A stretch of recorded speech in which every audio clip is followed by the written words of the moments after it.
حضرت عمر رضی اللہ تعالیٰ عنہ جمان لائے تو آپ نے ایک ایک کافر کے گھر کے دروازے پہ کھڑے ہو کے کہا کہ تم کمزوروں کو مارتے تھے، میں تمہیں بتانے آیا ہوں میں محمد عربی کا نوکر بن گیا۔ بلکہ آپ نے اعلان کیا جس نے اپنی بیوی کو، بیوہ اور بچوں کو یتیم کروانا ہو اور اپنے ماں باپ کی کمر کو جھکانا ہو وہ عمر کے مقابلے میں آئے۔ اللہ اکبر۔ زنیرہ نامی ایک خاتون تھی، بہت کمزور، راوی کہتا ہے کہ اس کی ہڈیوں میں گودا نہیں تھا، عشق رسول تھا، اور اس کا ظالم آقا اس کو مارتا ہے، اور جب مار مار کے تھک جاتا ہے ادھر سے عمر آ رہے ہیں، یہ اسلام لانے کی پہلے کی کہانی ہے، ادھر سے عمر آ رہے ہیں تو اس نے کہا عمر تم جوان آدمی ہو تو یہ چھوڑتی نہیں ہے اپنے نبی کا نام، ذرا تم آؤ۔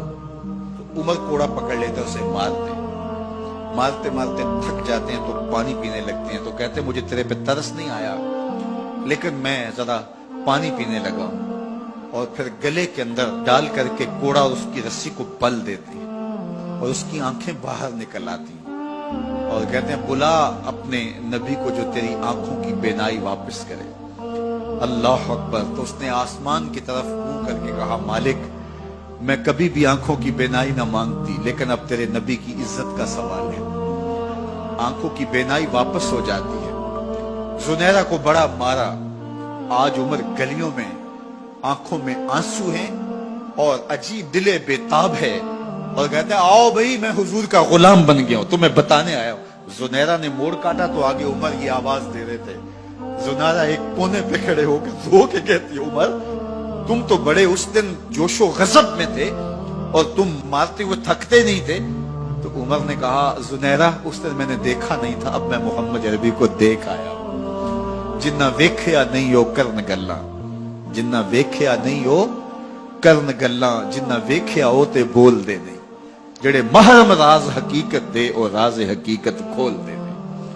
تو حضرت عمر رضی اللہ تعالیٰ عنہ ایمان لائے۔ حضرت عبداللہ ابن مسعود رضی اللہ تعالیٰ عنہ فرماتے ہیں کہ حضرت عمر کا ایمان لانا مسلمانوں کے لیے عزت کا سبب تھا، ان کا ہجرت کرنا مسلمانوں کی نصرت تھی اور ان کی خلافت مسلمانوں کے لیے رحمت تھی۔ حضرت عمر رضی اللہ تعالیٰ عنہ وہ ہیں کہ میرے حضور نے فرمایا لوگوں جب نیک لوگوں کا ذکر کرو تو میرے عمر کا تذکرہ ضرور کیا کرو۔ میرا عمر وہ ہے کہ جب وہ ایک سمت سے آ رہا ہو، ایک گلی اور بازار سے آ رہا ہو تو شیطان بھی آ رہا ہو عمر کو دیکھ کے راستہ تبدیل کر لیتا ہے۔ حضرت عمر رضی اللہ تعالی عنہ کی طبیعت کے اندر جو جاہ و جلال تھا، طبیعت کے اندر جو سختی تھی، وہ اسلام کے اندر آ کر بھی قائم رہی، اور آپ نے وہی سختی، وہی جاہ و جلال جو پہلے مسلمانوں کے خلاف تھا اب کفار کے خلاف، منافقین کے خلاف حضرت عمر کی طبیعت کے اندر وہ جوش و خروش بدستور موجود رہا۔ لیکن جس دن آپ خلیفہ بنے تو اس دن آپ نے ممبر پہ چڑھ کے جو خطبہ دیا اس میں کہا لوگوں میں سخت اس لیے تھا کہ رسول اللہ نرم تھے، پھر میں سخت اس لیے تھا کہ حضرت ابوبکر صدیق نرم تھے، اب میں تخت خلافت پہ بیٹھا ہوں، اب میری سختی جو ہے وہ نرمی میں تبدیل ہو گئی، صرف فاسقوں، فاجروں اور باغیوں کے لیے میں سخت ہوں، باقی تمہارے لیے نرم ہوں۔ سب سے کم جو تنخواہ بیت المال سے اگر کسی وجود نے لی ہے تو وہ حضرت عمر رضی اللہ تعالیٰ عنہ، صرف 2 جوڑے لیتے تھے سال میں، اور راوی کہتا ہے کہ میں نے دیکھا ہے کہ اس میں بھی 17 پیوند لگے ہوتے تھے۔ حضرت عمر رضی اللہ تعالیٰ عنہ کا طرز زندگی، آپ کا انداز معاشرت اور آپ کا انداز خلافت، ہر لمحہ آپ کی زندگی کا اٹھا کے دیکھیے کتنی مرتبہ قرآن حضرت عمر کی رائے کے مطابق نازل ہوا ہے۔ اللہ تعالیٰ جل شانہ نے ان کو صاحب الہام بنایا تھا۔